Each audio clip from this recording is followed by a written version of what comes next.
जुलाई का महीना यानी मॉनसून का महीना, बारिश का महीना। बीते कुछ दिन प्राकृतिक आपदाओं के कारण चिंता और परेशानी से भरे रहे हैं। यमुना समेत कई नदियों में बाढ़ से कई इलाकों में लोगों को तकलीफ उठानी पड़ी है। पहाड़ी इलाकों में भूस्खलन की घटनाएं भी हुई हैं। इसी दौरान देश के पश्चिमी हिस्से में कुछ समय पूर्व गुजरात के इलाकों में बिपरजॉय साइक्लोन भी आया। लेकिन साथियों, इन आपदाओं के बीच हम सब देशवासियों ने फिर दिखाया है कि सामूहिक प्रयास की ताकत क्या होती है। स्थानीय लोगों ने, हमारे एनडीआरएफ के जवानों ने, स्थानीय प्रशासन के लोगों ने दिन रात लगाकर ऐसी आपदाओं का मुकाबला किया है। किसी भी आपदा से निपटने में हमारे सामर्थ्य और संसाधनों की भूमिका बड़ी होती है, लेकिन इसके साथ ही हमारी संवेदनशीलता और एक दूसरे का हाथ थामने की भावना उतनी ही अहम होती है। सर्वजन हिताय की यही भावना भारत की पहचान भी है और भारत की ताकत भी है। साथियों, बारिश का यही समय वृक्षारोपण और जल संरक्षण के लिए भी उतना ही जरूरी होता है। आजादी के अमृत महोत्सव के दौरान बने 60,000 से ज्यादा अमृत सरोवरों में भी रौनक बढ़ गई है। अभी 50,000 से ज्यादा अमृत सरोवरों को बनाने का काम चल भी रहा है। हमारे देशवासी पूरी जागरूकता और जिम्मेदारी के साथ जल संरक्षण के लिए नए नए प्रयास कर रहे हैं। आपको याद होगा, कुछ समय पहले मैं एमपी के शहडोल गया था। वहां मेरी मुलाकात पकरिया गांव के आदिवासी भाई बहनों से हुई थी। वहीं पर मेरी उनसे प्रकृति और पानी को बचाने के लिए भी चर्चा हुई थी। अभी मुझे पता चला है कि पकरिया गांव के आदिवासी भाई बहनों ने इसे लेकर काम भी शुरू कर दिया है। यहां प्रशासन की मदद से लोगों ने करीब 100 कुओं को वाटर रिचार्ज सिस्टम में बदल दिया है। बारिश का पानी अब इन कुओं में जाता है और कुओं से ये पानी जमीन के अंदर चला जाता है। इससे इलाके में भू जल स्तर भी धीरे धीरे सुधरेगा। अब सभी गांव वालों ने पूरे क्षेत्र के करीब करीब 800 कुएं को रिचार्ज के लिए उपयोग में लाने का लक्ष्य बनाया है। ऐसी ही एक उत्साहवर्धक खबर यूपी से आई है। कुछ दिन पहले उत्तर प्रदेश में एक दिन में 30 करोड़ पेड़ लगाने का रिकॉर्ड बनाया गया है। इस अभियान की शुरुआत राज्य सरकार ने की, उसे पूरा वहां के लोगों ने किया। ऐसे प्रयास जन भागीदारी के साथ साथ जन जागरण के भी बड़े उदाहरण है। मैं चाहूंगा कि हम सब भी पेड़ लगाने और पानी बचाने के इन प्रयासों का हिस्सा बने। मेरे प्यारे देशवासियों, इस समय सावन का पवित्र महीना चल रहा है। सदाशिव महादेव की साधना आराधना के साथ ही सावन हरियाली और खुशियों से जुड़ा होता है। इसलिए सावन का आध्यात्मिक के साथ ही सांस्कृतिक दृष्टिकोण से भी बहुत महत्व रहा है।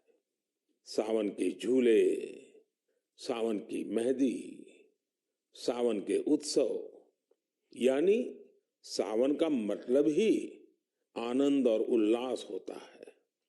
साथियों, हमारी इस आस्था और इन परंपराओं का एक पक्ष और भी है। हमारे ये पर्व और परंपराएं हमें गतिशील बनाते हैं। सावन में शिव आराधना के लिए कितने ही भक्त कांवड़ यात्रा पर निकलते हैं। सावन की वजह से इन दिनों 12 ज्योतिर्लिंगों में भी खूब श्रद्धालु पहुंच रहे हैं। आपको ये जानकर भी अच्छा लगेगा कि बनारस पहुंचने वाले लोगों की संख्या भी रिकॉर्ड तोड़ रही है। अब काशी में हर साल 10 करोड़ से भी ज्यादा पर्यटक पहुंच रहे हैं। अयोध्या, मथुरा, उज्जैन जैसे तीर्थों पर आने वाले श्रद्धालुओं की संख्या भी तेजी से बढ़ रही है। इससे लाखों गरीबों को रोजगार मिल रहा है, उनका जीवन यापन हो रहा है। ये सब हमारे सांस्कृतिक जन जागरण का परिणाम है। इसके दर्शन के लिए अब तो पूरी दुनिया से लोग हमारे तीर्थों में आ रहे हैं। मुझे ऐसे ही 2 अमेरिकन दोस्तों के बारे में पता चला है जो कैलिफोर्निया से यहां अमरनाथ यात्रा करने आए थे। इन विदेशी मेहमानों ने अमरनाथ यात्रा से जुड़े स्वामी विवेकानंद के अनुभवों के बारे में कहीं सुना था। उससे उन्हें इतनी प्रेरणा मिली कि खुद भी अमरनाथ यात्रा करने आ गए। ये इसे भगवान भोलेनाथ का आशीर्वाद मानते हैं। यही भारत की खासियत है कि सबको अपनाता है, सबको कुछ न कुछ देता है। ऐसी ही एक फ्रेंच मूल की महिला है, शार्लोट शोपा। बीते दिनों जब मैं फ्रांस गया था तो इनसे मेरी मुलाकात हुई थी। शार्लोट शोपा एक योगा प्रैक्टिशनर है, योगा टीचर है और उनकी उम्र 100 साल से भी ज्यादा है। वो सेंचुरी पार कर चुकी है। वो पिछले 40 साल से योग प्रैक्टिस कर रही हैं। वो अपने स्वास्थ्य और 100 साल की इस आयु का श्रेय योग को ही देती है। वो दुनिया में भारत के योग विज्ञान और इसकी ताकत का एक प्रमुख चेहरा बन गई है। इनसे हर किसी को सीखना चाहिए। हम न केवल अपनी विरासत को अंगीकार करें, बल्कि उसे जिम्मेदारी के साथ विश्व के सामने प्रस्तुत भी करें। और मुझे खुशी है कि ऐसा ही एक प्रयास इन दिनों उज्जैन में चल रहा है। यहाँ देश भर के 18 चित्रकार पुराणों पर आधारित आकर्षक चित्रकथाएं बना रहे हैं। ये चित्र बूंदी शैली, नाथद्वारा शैली, पहाड़ी शैली और अपभ्रंश शैली जैसी कई विशिष्ट शैलियों में बनेंगे। इन्हें उज्जैन के त्रिवेणी संग्रहालय में प्रदर्शित किया जाएगा। यानी कुछ समय बाद जब आप उज्जैन जाएंगे तो महाकाल महालोक के साथ साथ एक और दिव्य स्थान के आप दर्शन कर सकेंगे। साथियों, उज्जैन में बन रही इन पेंटिंग्स की बात करते हुए मुझे एक और अनोखी पेंटिंग की याद आ गई है। ये पेंटिंग राजकोट के एक आर्टिस्ट प्रभात सिंह मोड़भाई बरहाट जी ने बनाई थी। ये पेंटिंग छत्रपति वीर शिवाजी महाराज के जीवन के एक प्रसंग पर आधारित थी। आर्टिस्ट प्रभात भाई ने दर्शाया था कि छत्रपति शिवाजी महाराज राज्याभिषेक के बाद अपनी कुलदेवी तुलजा माता के दर्शन करने जा रहे थे, तो उस समय क्या माहौल था। अपनी परंपराओं, अपनी धरोहरों को जीवंत रखने के लिए हमें उन्हें सहेजना होता है, उन्हें जीना होता है, उन्हें अगली पीढ़ी को सिखाना होता है। मुझे खुशी है कि आज इस दिशा में अनेकों प्रयास हो रहे हैं। मेरे प्यारे देशवासियों, कई बार जब हम इकोलॉजी, फ्लोरा, फोना, बायोडायवर्सिटी जैसे शब्द सुनते हैं तो कुछ लोगों को लगता है कि ये तो स्पेशलाइज्ड सब्जेक्ट है, इनसे जुड़े एक्सपर्ट के विषय हैं। लेकिन ऐसा नहीं है। अगर हम वाकई प्रकृति प्रेम करते हैं तो हम अपने छोटे छोटे प्रयासों से भी बहुत कुछ कर सकते हैं। तमिलनाडु में वाड़ावल्ली के एक साथी हैं सुरेश राघवन जी। राघवन जी को पेंटिंग का शौक है। आप जानते हैं पेंटिंग कला और कैनवास से जुड़ा काम है, लेकिन राघवन जी ने तय किया कि वो अपनी पेंटिंग्स के जरिए पेड़ पौधों और जीव जंतुओं की जानकारी को संरक्षित करेंगे। वो अलग अलग फ्लोरा और फौना की पेंटिंग्स बनाकर उनसे जुड़ी जानकारी का डॉक्यूमेंटेशन करते हैं।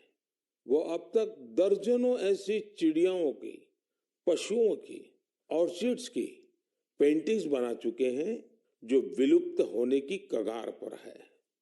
कला के जरिए प्रकृति की सेवा करने का ये उदाहरण वाकई अद्भुत है। मेरे प्यारे देशवासियों, आज मैं आपको एक और दिलचस्प बात भी बताना चाहता हूँ। कुछ दिन पहले सोशल मीडिया पर एक अद्भुत क्रेज दिखा। अमेरिका ने हमें 100 से ज्यादा दुर्लभ और प्राचीन कलाकृतियां वापस लौटाई है। इस खबर के सामने आने के बाद सोशल मीडिया पर इन कलाकृतियों को लेकर खूब चर्चा हुई। युवाओं में अपनी विरासत के प्रति गर्व का भाव दिखा। भारत लौटी ये कलाकृतियां 2500 साल से लेकर 250 साल तक पुरानी हैं। आपको यह भी जानकर खुशी होगी कि इन दुर्लभ चीजों का नाता देश के अलग अलग क्षेत्रों से है।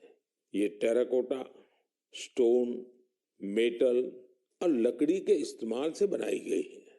इनमें से कुछ तो ऐसी हैं जो आपको आश्चर्य से भर देंगी। आप इन्हें देखेंगे तो देखते ही रह जाएंगे। इनमें 11वीं शताब्दी का एक खूबसूरत सैंडस्टोन स्कल्पचर भी आपको देखने को मिलेगा। ये नृत्य करती हुई एक अप्सरा की कलाकृति है जिसका नाता मध्य प्रदेश से है। चोल युग की कई मूर्तियां भी इनमें शामिल है। देवी और भगवान मुरुगन की प्रतिमाएं तो 12वीं शताब्दी की है और तमिलनाडु की वैभवशाली संस्कृति से जुड़ी है। भगवान गणेश की करीब 1000 वर्ष पुरानी कांसे की प्रतिमा भी भारत को लौटाई गई है। ललितासन में बैठे उमा महेश्वर की एक मूर्ति 11वीं शताब्दी की बताई जाती है, जिसमें वे दोनों नंदी पर आसीन है। पत्थरों से बनी जैन तीर्थंकरों की 2 मूर्तियां भी भारत वापिस आई हैं। भगवान सूर्यदेव की 2 प्रतिमाएं भी आपका मन मोह लेंगी। इनमें से एक सैंडस्टोन से बनी है। वापस लौटाई गई चीजों में लकड़ी से बना एक पैनल भी है जो समुद्र मंथन की कथा को सामने लाता है। 16वीं 17वीं सदी के इस पैनल का जुड़ाव दक्षिण भारत से है। साथियों, यहां मैंने तो बहुत कभी नाम लिए हैं, जबकि देखे तो ये लिस्ट बहुत लंबी है। मैं अमेरिकी सरकार का आभार करना चाहूंगा जिन्होंने हमारी इस बहुमूल्य विरासत को लौटाया है। 2016 और 2021 में भी जब मैंने अमेरिका की यात्रा की थी, तब भी कई कलाकृतियां भारत को लौटाई गई थी। मुझे विश्वास है कि ऐसे प्रयासों से हमारी सांस्कृतिक धरोहरों की चोरी रोकने को, इस बात को लेकर के देश भर में जागरूकता बढ़ेगी। इससे हमारी समृद्ध विरासत से देशवासियों का लगाव भी और गहरा होगा। मेरे प्यारे देशवासियों, देवभूमि उत्तराखंड की कुछ माताओं और बहनों ने जो पत्र मुझे लिखे हैं वो भावुक कर देने वाले हैं। उन्होंने अपने बेटे को, अपने भाई को खूब सारा आशीर्वाद दिया है। उन्होंने लिखा है कि उन्होंने कभी कल्पना भी नहीं की थी कि हमारी सांस्कृतिक धरोहर रहा भोजपत्र उनकी आजीविका का साधन बन सकता है। आप सोच रहे होंगे कि यह पूरा माजरा है क्या? साथियों, तो मुझे ये पत्र लिखे हैं चमोली जिले की नीति माणा घाटी की महिलाओं ने। ये वो महिलाएं हैं जिन्होंने पिछले साल अक्टूबर में मुझे भोजपत्र पर एक अनूठी कलाकृति भेंट की थी। ये उपहार पाकर मैं भी बहुत अभिभूत हो गया। आखिर हमारे यहाँ प्राचीन काल से हमारे शास्त्र और ग्रंथ इन्हीं भोजपत्रों पर सहेजे जाते रहे हैं। महाभारत भी तो इसी भोजपत्र पर लिखा गया था। आज देवभूमि की ये महिलाएं इस भोजपत्र से बेहद ही सुंदर सुंदर कलाकृतियां और स्मृति चिन्ह बना रही हैं। माणा गांव की यात्रा के दौरान मैंने उनके इस यूनिक प्रयास की सराहना की थी। मैंने देवभूमि आने वाले पर्यटकों से अपील की थी वो यात्रा के दौरान ज्यादा से ज्यादा लोकल प्रोडक्ट्स खरीदें। इसका वहां बहुत असर हुआ है। आज भोजपत्र के उत्पादों को यहाँ आने वाले तीर्थयात्री काफी पसंद कर रहे हैं और इसे अच्छे दामों पर खरीद भी रहे हैं। भोजपत्र की यह प्राचीन विरासत उत्तराखंड की महिलाओं के जीवन में खुशहाली के नए नए रंग भर रही है। मुझे यह जानकर भी खुशी हुई है कि भोजपत्र से नए नए प्रोडक्ट बनाने के लिए राज्य सरकार महिलाओं को ट्रेनिंग भी दे रही है।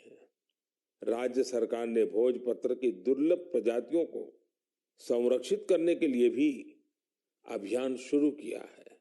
जिन क्षेत्रों को कभी देश का आखिरी छोर माना गया था, उन्हें अब देश का प्रथम गांव मानकर विकास हो रहा है। ये प्रयास अपनी परंपरा और संस्कृति को संजोने के साथ आर्थिक तरक्की का भी जरिया बन रहा है। मेरे प्यारे देशवासियों, मन की बात में मुझसे इस बार काफी संख्या में ऐसे पत्र भी मिले हैं जो मन को बहुत ही संतोष देते हैं। ये चिट्ठी उन मुस्लिम महिलाओं ने लिखी है जो हाल ही में हज यात्रा करके आई है। उनकी ये यात्रा कई मायनों में बहुत खास है।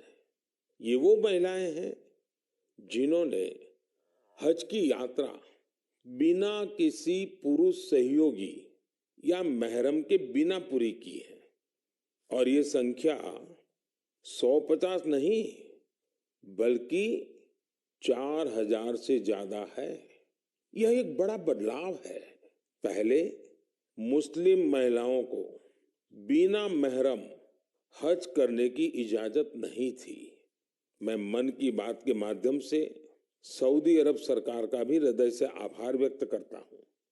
बिना महरम हज पर जा रही महिलाओं के लिए खास तौर पर विमेन कोऑर्डिनेटर्स नियुक्ति की गई थी। साथियों, बीते कुछ वर्षों में हज पॉलिसी में जो बदलाव किए गए हैं उनकी भरपूर सराहना हो रही है। हमारी मुस्लिम माताओं और बहनों ने इस बारे में मुझे काफी कुछ लिखा है। अब ज्यादा से ज्यादा लोगों को हज पर जाने का मौका मिल रहा है। हज यात्रा से लौटे लोगों ने, विशेषकर हमारी माताओं बहनों ने चिट्ठी लिखकर जो आशीर्वाद दिया है वो अपने आप में बहुत प्रेरक है। मेरे प्यारे देशवासियों, जम्मू कश्मीर में म्यूजिकल नाइट्स हो, हाई एल्टीट्यूड में बाइक रैलीज हो, चंडीगढ़ के लोकल क्लब हो और पंजाब में ढेर सारे स्पोर्ट्स ग्रुप्स हो, ये सुनकर लगता है एंटरटेनमेंट की बात हो रही है, एडवेंचर की बात हो रही है। लेकिन बात कुछ और है। ये आयोजन एक कॉमन कॉज से भी जुड़ा हुआ है और ये कॉमन कॉज है ड्रग्स के खिलाफ जागरूकता अभियान। जम्मू कश्मीर के युवाओं को ड्रग्स से बचाने के लिए कई इनोवेटिव प्रयास देखने को मिले हैं। यहाँ म्यूजिकल नाइट, बाइक रैली जैसे कार्यक्रम हो रहे हैं। चंडीगढ़ में इस मैसेज को स्प्रेड करने के लिए लोकल क्लब्स को इससे जोड़ा गया है। वे इन्हें वादा क्लब्स कहते हैं। वादा यानी victory against drugs abuse. Punjab में कई स्पोर्ट्स ग्रुप्स भी बनाए गए हैं जो फिटनेस पर ध्यान देने और नशा मुक्ति के लिए अवेयरनेस कैंपेन चला रहे हैं। नशे के खिलाफ अभियान में युवाओं की बढ़ती भागीदारी बहुत उत्साह बढ़ाने वाली है। ये प्रयास भारत में नशे के खिलाफ अभियान को बहुत ताकत देते हैं। हमें देश की भावी पीढ़ियों को बचाना है तो उन्हें ड्रग्स से दूर रखना ही होगा। इसी सोच के साथ 15 अगस्त 2020 को नशा मुक्त भारत अभियान की शुरुआत की गई थी। इस अभियान से 11 करोड़ से ज्यादा लोगों को जोड़ा गया है। 2 हफ्ते पहले ही भारत ने ड्रग्स के खिलाफ बहुत बड़ी कार्रवाई की है। ड्रग्स की करीब 1.5 लाख किलो की खेप को जब्त करने के बाद उसे नष्ट कर दिया गया है। भारत ने 10 लाख किलो ड्रग्स को नष्ट करने का अनोखा रिकॉर्ड भी बनाया है। इन ड्रग्स की कीमत 12,000 करोड़ रुपए से भी ज्यादा थी। मैं उन सभी की सराहना करना चाहूंगा जो नशा मुक्ति के इस नेक अभियान में अपना योगदान दे रहे हैं। नशे की लत न सिर्फ परिवार बल्कि पूरे समाज के लिए बड़ी परेशानी बन जाती है। ऐसे में यह खतरा हमेशा के लिए खत्म हो, इसके लिए जरूरी है कि हम सब एकजुट होकर इस दिशा में आगे बढ़े। मेरे प्यारे देशवासियों, जब बात ड्रग्स और युवा पीढ़ी की हो रही है तो मैं आपको मध्य प्रदेश की एक इंस्पायरिंग जर्नी के बारे में भी बताना चाहता हूँ। ये इंस्पायरिंग जर्नी है मिनी ब्राजील की। आप सोच रहे होंगे कि मध्य प्रदेश में मिनी ब्राजील कहाँ से आ गया। यही तो ट्विस्ट है। एमपी के शहडोल में एक गांव है विचारपुर। विचारपुर को मिनी ब्राजील कहा जाता है। मिनी ब्राजील इसलिए क्योंकि ये गांव आज फुटबॉल के उभरते सितारों का गढ़ बन गया है। जब कुछ हफ्ते पहले मैं शहडोल गया था तो मेरी मुलाकात वहां ऐसे बहुत सारे फुटबॉल खिलाड़ियों से हुई थी। मुझे लगा कि इस बारे में हमारे देशवासियों को और खासकर युवा साथियों को जरूर जानना चाहिए। साथियों, विचारपुर गांव के मिनी ब्राजील बनने की यात्रा 2-2.5 दशक पहले शुरू हुई थी। उस दौरान विचारपुर गांव अवैध शराब के लिए बदनाम था, नशे की गिरफ्त में था। इस माहौल का सबसे बड़ा नुकसान यहाँ के युवाओं को हो रहा था। एक पूर्व नेशनल प्लेयर और कोच रईस अहमद ने इन युवाओं की प्रतिभा को पहचाना। रईस जी के पास संसाधन ज्यादा नहीं थे, लेकिन उन्होंने पूरी लगन से युवाओं को फुटबॉल सिखाना शुरू किया। कुछ साल के भीतर ही यहाँ फुटबॉल इतनी पॉपुलर हो गई कि विचारपुर गांव की पहचान ही फुटबॉल से होने लगी। अब यहाँ फुटबॉल क्रांति नाम से एक प्रोग्राम भी चल रहा है। इस प्रोग्राम के तहत युवाओं को इस खेल से जोड़ा जाता है और उन्हें ट्रेनिंग दी जाती है। ये प्रोग्राम इतना सफल हुआ है कि विचारपुर से नेशनल और स्टेट लेवल के 40 से ज्यादा खिलाड़ी निकले हैं। ये फुटबॉल क्रांति अब धीरे धीरे पूरे क्षेत्र में फैल रही है। शहडोल और उसके आसपास के काफी बड़े इलाके में 1200 से ज्यादा फुटबॉल क्लब बन चुके हैं। यहाँ से बड़ी संख्या में ऐसे खिलाड़ी निकल रहे हैं जो नेशनल लेवल पर खेल रहे हैं। फुटबॉल के कई बड़े पूर्व खिलाड़ी और कोच आज यहाँ युवाओं को ट्रेनिंग दे रहे हैं। आप सोचिए, एक आदिवासी इलाका जो अवैध शराब के लिए जाना जाता था, नशे के लिए बदनाम था, वो अब देश की फुटबॉल नर्सरी बन गया है। इसलिए तो कहते हैं, जहां चाह वहां राह। हमारे देश में प्रतिभाओं की कमी नहीं है। जरूरत है तो उन्हें तलाशने की और तराशने की। इसके बाद यही युवा देश का नाम रोशन भी करते हैं और देश के विकास को दिशा भी देते हैं।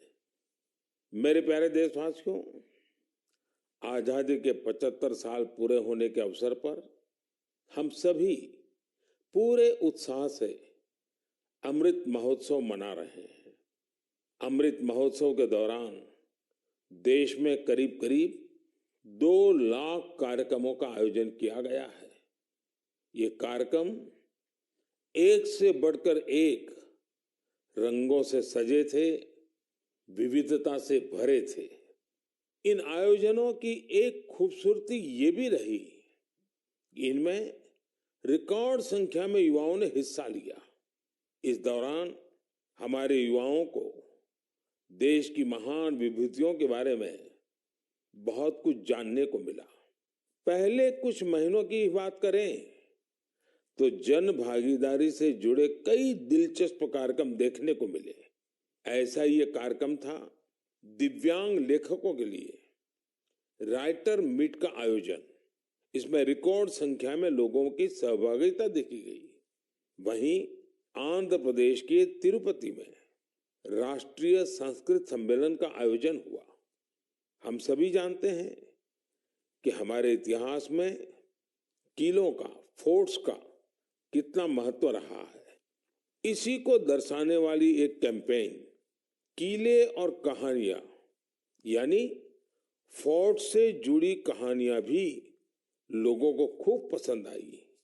साथियों, आज जब देश में चारों तरफ अमृत महोत्सव की गूंज है, 15 अगस्त पास ही है, तो देश में एक और बड़े अभियान की शुरुआत होने जा रही है।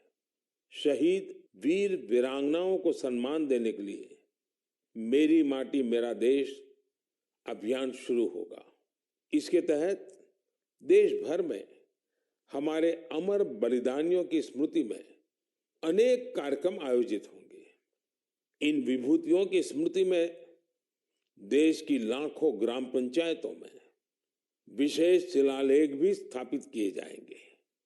इस अभियान के तहत देश भर में अमृत कलश यात्रा भी निकाली जाएगी। देश के गांव-गांव से, कोने-कोने से 7500 कलशों में मिट्टी लेकर ये अमृत कलश यात्रा देश की राजधानी दिल्ली पहुंचेगी। ये यात्रा अपने साथ देश के अलग-अलग हिस्सों से पौधे लेकर भी आएगी। 7500 कलश में आई माटी और पौधों से मिलाकर फिर नेशनल वॉर मेमोरियल के समीप अमृत वाटिका का निर्माण किया जाएगा। ये अमृत वाटिका एक भारत श्रेष्ठ भारत का भी बहुत ही भव्य प्रतीक बनेगी। मैंने पिछले साल लाल किले से अगले 25 वर्षों के अमृतकाल के लिए पंच प्राण की बात की थी।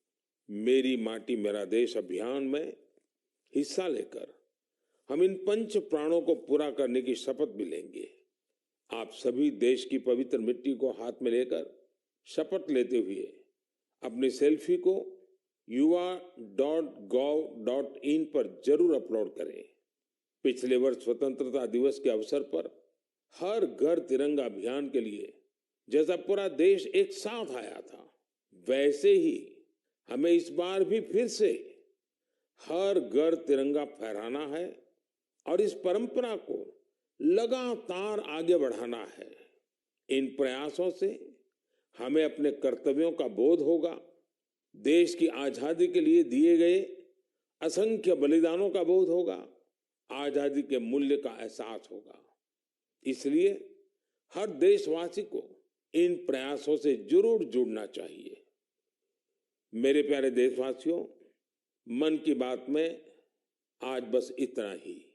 अब कुछ ही दिनों में हम 15 अगस्त आजादी का ये महान पर्व का हिस्सा बनेंगे। देश की आजादी के लिए मर मिटने वालों को हमेशा याद रखना है। हमें उनके सपनों को सच करने के लिए दिन रात मेहनत करनी है। और मन की बात देशवासियों की इसी मेहनत को, उनके सामूहिक प्रयासों को सामने लाने का ही एक माध्यम है। अगली बार कुछ नए विषयों के साथ आपसे मुलाकात होगी। बहुत बहुत धन्यवाद। नमस्कार।